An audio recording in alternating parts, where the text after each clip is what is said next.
What is up, guys? Welcome back to Consuming Crime with Jen and Jules. I'm Jen. And I'm Jules.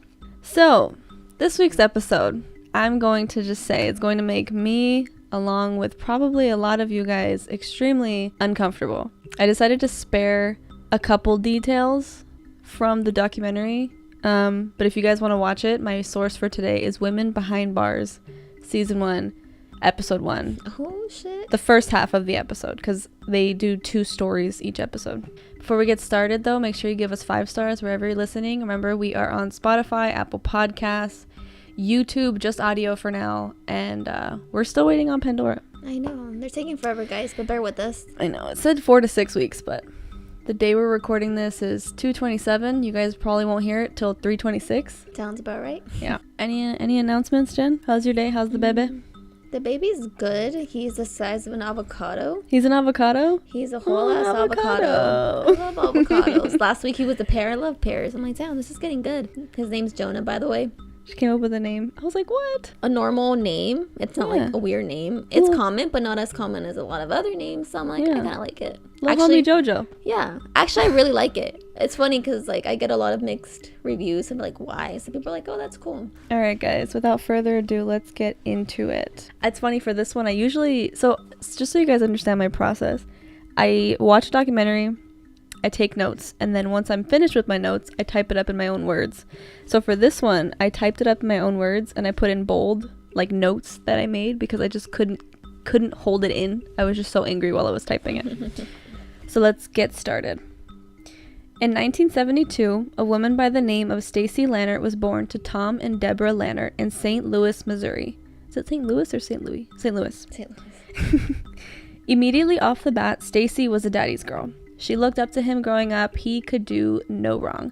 She was even the favorite between him and the other little girl, Christy, and he would always buy Stacy gifts and just treat her the best. They had the best relationship. According to neighbors, they were the picture-perfect family. Again, I think I mentioned, so it was Tom, Deborah, Stacy, and the little girl, Christy. Okay. Things took a turn for the worst when Stacy turned 8. Tom's father had passed away, also Stacy's grandfather, and this altered the way he carried himself drastically. He began drinking heavily, and it caused a ton of friction in the home. Deborah, the wife, never wanted to be around him while he was drinking. She just could not stand it. Luckily for her, her family lived nearby. She would leave whenever he was having a drunk episode to her family's home, leaving her daughters there with him. So she would escape the drama, but leave her daughters there? Mm-hmm. What kind of crap is that? Mm-hmm. That little bit of anger, that's where it starts. That's where it starts with this story. Oh my god, dude. And I'm going to try to be really nice because the mother is being interviewed in the documentary and she seems... Nah, you know what? I'm not going to be nice. Okay. Let's continue. Screw her. So at the home, whenever she would leave her daughters behind, this is where Stacy and Christy's life would change forever. Stacy was 8 years old when she was first molested by her father. Am I? Oh my god. Oh my god. I know. She was so little. At first, he made it seem like a game. And I'm going to spare a lot of details. But what I will say is, according to her, she did not know what they were doing was wrong until she started to feel physical pain. He had claimed this is what people who love each other do. Oh my gosh. And you can't help but trust him. It's your father. And she would call his thing like their little friend. That's fucking disgusting, dude. Yep. She became extremely afraid after that painful encounter. She screamed for her mother, who was not home. Of course she fucking wasn't. He told her, "Your mother already knows and she doesn't care." So she believed him. She would not say a word for years. Deborah, the mother, began seeing signs that Stacy was being abused. She sent her to a psychologist to figure out what was wrong with her daughter. In bold, I put, "Are you fucking kidding me? You're seeing signs that your daughter's being abused and you're not looking at and you're not taking her out? Like, you're not, like, okay, first of all, where could she be? Okay, school, home. Exactly. If it's not happening at school, it's fucking happening at home when your ass is not there because you're leaving. I don't get it. Okay. Stacy never opened up to anyone. Deborah and Tom split up when Stacy was 12 years old. They split custody 50-50. At just 14 years old, Stacy attempted to swallow a bunch of pills. It did not work. She realized as well that she had to be alive so she can watch over her younger sister. She needed to make sure that what was happening to her would never happen to Christy. Damn. In 1988, they moved to, it's weird, they say they moved to St. John, Missouri. Oh wait, they were living in St. Louis. Never mind, I get it now. Sorry, it threw me off. Stacy took full advantage of after-school clubs and sports. She joined yearbook and played tennis for her school. She just wanted any excuse to not be home, of course. And I'm just happy that she chose that instead of like doing drugs and falling into that like lifestyle. She chose good stuff. She very easily could have. Yes. And I would have not even, like, nobody would have judged. But she did her best to stay on the right path. Dude, 8? Yeah. That's traumatizing, dude. The fact that she's still functioning in such a well way, like tennis, dude, being social, like, that's impressive. Yeah. She had a lot of friends. People loved being around her. She even dated someone for a little while. However, she never let anyone come over and she was extremely private. Her and her boyfriend did not work out as she just could not open up. However, they did remain friends, which is good. Her reasoning behind not opening up is the common argument people have when things like this come up. Why don't you just walk away? Why don't you tell someone? Here's the thing. Imagine she goes to the police. God forbid they don't believe her. Because it happened. But like, what if the cops don't believe her and then she has to go home and face her father? Who's probably going to be pissed. Exactly. He's already doing bad enough to her. Yeah. At 17 years old, she had had enough and left her father and her sister behind. She went to live with her mother, who had remarried to a military man that was stationed in Guam. I don't know when this bitch left for Guam, but she hasn't been around for her daughters. So she pretty much said, fuck you, I'm moving to Guam. Yeah. So then, did Stacy move to Guam? Yeah. Okay. So then Stacy went to Guam when she was 17. But a couple months later, she was doing really good in Guam, actually. Like, she was starting to feel better. Months later, Christy calls Stacy, the younger daughter. The sister? Mm-hmm. Begging her to come back home. She was drunk on the phone. Mind you, Christy was only 14 years old. So at 14 years old, she's calling Stacy and she's drunk. Saying, like, please just get home immediately. She was scared. The documentary did not specify what happened between Christy and the father. I mean, we can probably imagine. Yeah. But back at her father's house, Stacy assumed the role of the wife and mother, just like last time. When the documentary said just like last time, wife and daughter. Wife and mother. Oh, wife and mother. Mother of Christy. And wife of her father. Oh my gosh. I Dude, can't believe that. Really? It's like it's the truth though. I'm just gonna pull up some pictures for you so you can get a visual of what everybody kind of looks like. Okay, so Stacy is gonna be right here on your left. Christy's on the right, Mother's in the back, and Tom is right there. Oh, that is so sad. So that's what she looked like when he first assaulted her. They just look like... They look like the picture perfect family. Yeah. Like, they look happy. They all kind of look alike, She doesn't, though. What do you mean? That one's Stacy, right? She does look a little uncomfortable. She looks uncomfortable. In this photo, at least. I just wonder. Sure. I don't know when that photo, if it was taken before or after. I don't know. She looks a little like... Doesn't he look kind of normal? He looks normal. Like, I wouldn't expect it, but honestly... But you never know what to expect with anybody. And after so many stories and cases, like, the chances of somebody harming you with somebody you know. Yeah. I'm getting close to the part I hate the most. Okay, so like I said, back at her father's house, Stacy assumed the role of wife and mother. There was a lot of tension. Obviously, she had left and came back. On her 18th birthday, Tom assaulted Stacy in one of the worst ways she remembers. He had beaten her, cut off her ponytail, raped her, and then once he was done, he kicked her, spit on her, threw $40 at her, and said, "Happy birthday." Dude. I have no words, honestly. Okay, so at this point, it had been 10 years of abuse. On July 3rd, 1990, Stacy and her father had a huge fight. She took her sister and went to downtown with some friends to take her mind off of things. Once it was time to go home, she absolutely refused. She had enough. She rented a cheap motel for the night, only to begin worrying about their dog. They had a dog back at home whom their father had threatened to kill previously. But this was enough for obviously them to be motivated to go back home to get the dog. So their plan was to sneak in through the basement, which is exactly what they did. Stacy realized that she needed something to defend herself with. Cause it's that bad, huh? It's that bad, yeah. She heard, she was in the basement. They had gone down in the basement to get the dog, and she heard him upstairs. I don't know if he was like walking or, she just could tell he was drunk. Like the creaks or something. Yeah, and he was obviously drunk because she could hear him up there. So she knew where he kept the gun. and she grabbed it. Then, oh no, she had already heard him upstairs. She decides to go up there. She had no plan, although she obviously had an idea in her head. She sees him passed out on the living room couch, drunk. She raises the gun and fires it. It hit him in the shoulder, and immediately they begin to panic. Tom is yelling for Stacy to call the ambulance, so she does.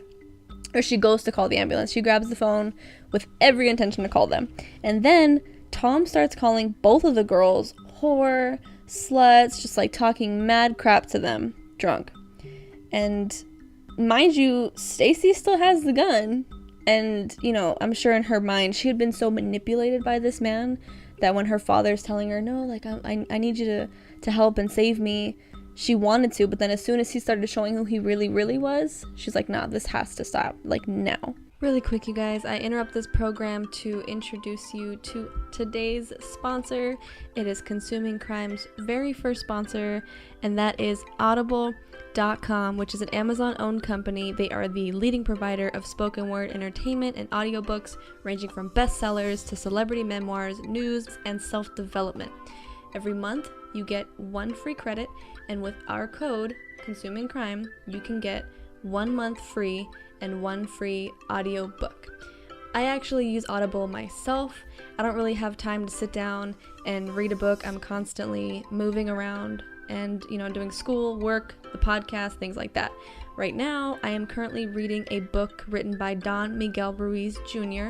I love a lot of his works, and the one I'm reading right now is called The Mastery of Self. I am obsessed with self-development, self-growth, and this book really teaches you about knowing who you are, knowing, you know, what you have to offer the world, and just knowing that, you know, no one's better than anyone ever, and I think it's really good to just be self-aware. With that being said, again, go on and head over to audibletrial.com/consumingcrime and get your free audiobook On Us Completely. Again, that is audibletrial.com/consumingcrime. Now, back to the story. So she raises it once again and fires, hits him right in the center of his forehead. So he died. Police arrive shortly after. I'm not sure who called police. Okay. But police get there shortly after and immediately take the girls in for questioning. The detective assigned to Stacy knew right away it was her. He had asked about any abuse in the home, and she broke down in tears. She hadn't disclosed any specifics, but she felt so at peace that it overwhelmed her. Because she couldn't talk about it. Mm-hmm. She could never talk about it until right now in this moment. She eventually told detectives about all of the abuse, and that was the most liberating thing. Finally, she can breathe. After about 6 hours of questioning, police take her back to the home to do a reenactment on video of what had happened. In the video, she appeared extremely emotionless. Also, imagine going back to the scene after it just happened at 18 years old. That's terrifying. You know, at the end of the day, it was kind of liberating to do that. Dude, law-abiding citizen. Have you seen it? No. Long story short, robbers come in, rape this man's wife and the man's daughter, and kill them. And so the rest of the movie, the guy finds the burglar and he like tortures him. And the scene of him torturing him, I'm not gonna lie, it got to me because I just feel like I feel empathy no matter what. But I was also like, I would do the same thing if somebody did this to my daughter or my spouse. Why would she feel sorry? Yeah. Why would she say, my father? Why? Why fake it? Why do we care about him? Because if she cries, people are going to be like, oh, it looks fake. So it's like she's being real. Like, Lo, this is what happened. Officers did ask if she was sorry, and she did say that she was. Okay. And that was probably the more manipulated part of her, but... Maybe because at the end of the day, killing somebody is technically the wrong thing to do. Mm-hmm. You know? Yeah. And I was sorry. Stacy walked investigators through the crime scene step by step. And I decided at that moment that I was going to do it. I was going to be home. I walked behind here. He was laying on this couch right here. I walked behind here with the gun on that little ledge. And then pulled the trigger. So you see how she's acting. Outside looking in, if you didn't know her story and you didn't know her, it would seem like, why did you do this? Like, You know what I mean? So, we'll get into that. Yeah. She was booked in jail and had to wait 2 years for her trial to begin, which was not until October of 1992. The prosecution argued that Stacy did all of this for money. She had charged his credit card prior to his death and would constantly spend. But, like, can we think about this for 1 second? Okay, this dude was always drunk, which means he couldn't go out and buy groceries. He couldn't go out and, you know, pay for his insurance. He couldn't go out and pay for his car. So who do you think he had running errands, signing checks for him, and charging his credit card? This was before he died. So I'm not too sure, like, if they mentioned it in the documentary, but did they mention what it was being spent on? No, they did not. Okay, because if it's a credit card, I'm sure there has to be statements where they can see, like, oh, insurance, oh, groceries, oh, you know what I mean? Even if she did spend to his money, kind of I'm not justify mad. it, like, okay, if you're gonna treat me like crap, then I'm gonna freaking take advantage of this, which I don't judge, because I'm starting to get really mad right now. Just wait. And the prosecution was just adamant this was all for money. On top of that, they argue that there is no proof that she had been assaulted. Proving rape is difficult anyway, because I'll tell you guys this too. So in regards to rape kits, a rape kit basically tests for any tearing and any seminal fluid. So for example, if you have sex with somebody and let's say you're drunk, when you're drinking, this is gonna be kind of gross, sorry, but you can be like dry in that area, and that's not because you're not turned on, it's just because you're dehydrated. So, you know, let's say the guy has sex with you and there's tearing because you weren't wet enough, then a rape kit would come back positive for rape, even though you weren't raped. Same where if somebody raped you, but let's say they used lubricant, there'd be no tearing, so it would come back negative, even though maybe it was rape. They're not accurate ever. Proving rape is such a difficult, like, he said, she said, and like false evidence, you know. Polygraph tests aren't admissible. I don't know if rape kits are. They shouldn't be.